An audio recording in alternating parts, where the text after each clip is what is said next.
مطالعه کتاب یکی از بهترین تفریحات در دنیا محسوب می شود که هر شخصی می تواند انجام دهد. علاوه بر جنبه سرگرمی، با مطالعه کتاب چیزهای جدیدی یاد می گیریم. از زندگی و سرگذشت دیگران درس‌های آموزنده می گیریم و از خواندن کتاب‌های مختلف لذت می بریم. اما تا به حال برایتان سوال شده که در میان میلیون‌ها کتابی که تا به حال نوشته شده، کدام کتاب بهترین کتاب دنیاست؟ درست است که هر شخص سلیقه مخصوص به خودش را دارد، اما با نگاهی به پرفروش‌ترین کتاب‌های دنیا می‌توانیم اسامی برخی از بهترین کتاب‌های دنیا را ببینیم. تو این ویدیو قصد داریم 5 از بهترین و جذاب‌ترین کتاب‌های دنیا را به شما معرفی کنیم. پس حتما تا انتهای ویدیو همراه ما باشید. معجزه شکرگزاری اثر راندا برن، با خدا باش و پادشاهی کن. کتاب معجزه شکرگزاری یکی از بهترین کتاب‌های تأثیرگذار دنیا در زمینه خودسازی و موفقیت است که توسط راندا برن نوشته شده است. این کتاب با استفاده از مفاهیم و ابزارهای مثبت اندیشی به خوانندگانش کمک می‌کند تا روش‌های شکرگزاری را در زندگی خود پیاده کنند. کتاب معجزه شکرگزاری برای همه کسانی که به دنبال راهکارهایی برای بهبود کیفیت زندگی خود هستند مناسب است. اگر شما به دنبال راهکارهایی برای افزایش انرژی، بهبود روابط، به دست آوردن عشق و رضایت در زندگی هستید، این کتاب مخصوص شماست. شماره 2. اثر مرکب، قدرت شگفت‌انگیز کارهای کوچک. کتاب اثر مرکب یکی از کتاب‌های معروف دنیا در زمینه خودیاری و خودسازی از دارن هاردی است که به خوانندگان می‌آموزد که چگونه با ایجاد تغییرات کوچک و مداوم در طول زمان به موفقیت در هر زمینه از زندگی خود دست یابند. این کتاب بر این ایده استوار است که موفقیت نتیجه یک اقدام یا رویداد بزرگ نیست، بلکه مجموعی از انتخاب‌ها و اقدامات کوچک و به ظاهر بی‌اهمیت است که در طول زمان انباشته می‌شوند. این کتاب به 3 بخش تقسیم شده است. بخش اول بر اصل اثر مرکب و نحوه عملکرد آن در زندگی ما تمرکز دارد. هاردی توضیح می‌دهد که اثر مرکب اصل درو کردن پاداش‌های بزرگ از یک سری انتخاب‌های کوچک و هوشمندانه است. او بر اهمیت مسئولیت پذیری در قبال انتخاب‌ها و اقدامات و درک تأثیر آنها بر زندگی ما تاکید می‌کند. بخش دوم کتاب همه چیز در مورد عادت‌هایی است که منجر به موفقیت می‌شود. هاردی توضیح می‌دهد که افراد موفق عادت‌های خاصی دارند که در طول زمان و به طور مداوم آنها را انجام می‌دهند. او راهکارهای عملی برای شناسایی و تغییر عادت‌های منفی و جایگزین آنها با عادات مثبت ارائه می‌دهد. او همچنین بر اهمیت ثابت ماندن و پایداری در تلاش‌هایمان برای ایجاد عادت‌های جدید تاکید می‌کند. بخش سوم و پایانی کتاب بر قدرت حرکت تمرکز دارد. هاردی توضیح می‌دهد که حرکت نیرویی است که ما را به سمت اهدافمان پیش می‌برد و به ما کمک می‌کند بر موانع و چالش‌های سر راهمان غلبه کنیم.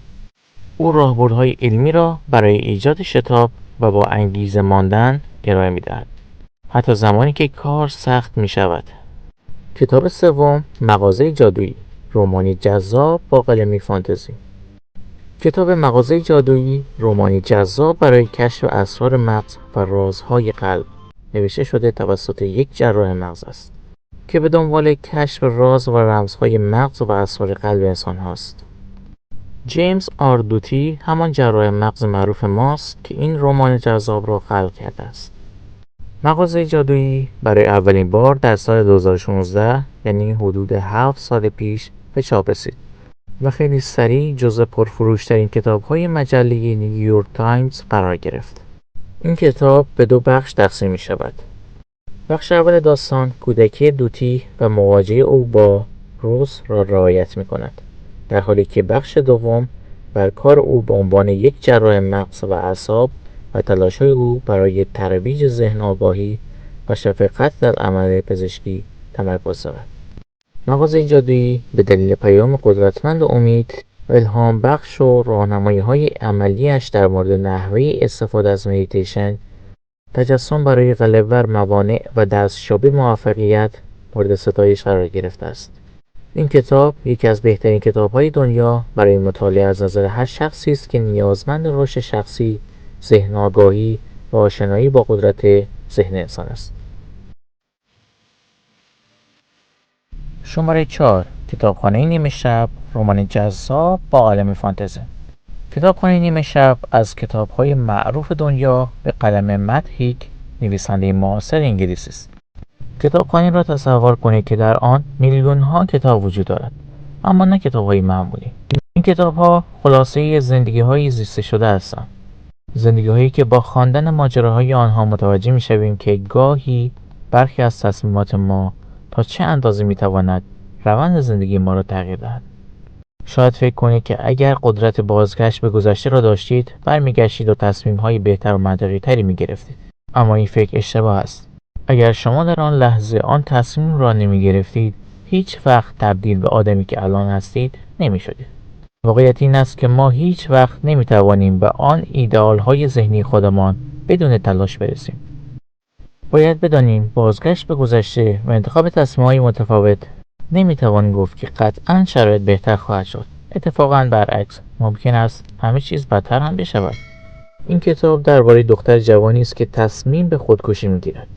اسم این دختر جوان نورا سید نام دارد.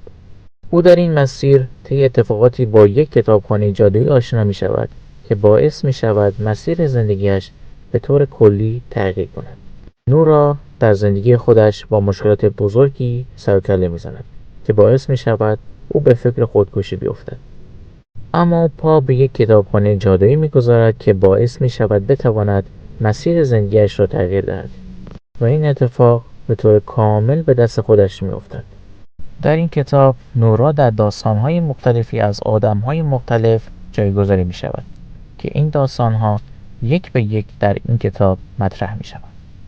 شماره 5. باشگاه 5 صبحی‌ها، زندگی به سبک افراد موفق. کتاب باشگاه 5 صبحی‌ها یکی از بهترین کتاب‌های جهان در زمینه خودیاری و خودسازی و موفقیت است. این کتاب توسط رابین اس شارما، متخصص رهبری و نویسنده‌ای با کتاب‌های پرفروش، نوشته شده است. این کتاب راهنمایی برای ایجاد یک روال صبحگاهی است که می‌تواند به خوانندگان کمک کند بهره‌وری، سلامتی و رفاه کلی خود را بهبود ببخشند. شارما از طریق تجربیات شخصیت‌ها، مزایای زود بیدار شدن و استفاده از اولین ساعات روز برای تمرکز بر رشد شخصی از جمله ورزش، مدیتیشن، یادداشت روزانه و یادگیری را بیان می‌کند. او همچنین توصیه‌های عملی در مورد چگونگی ایجاد یک روال صبحگاهی و غلبه بر موانع رایج مانند بی‌انگیزگی و حواس پرتی ارائه می‌دهد.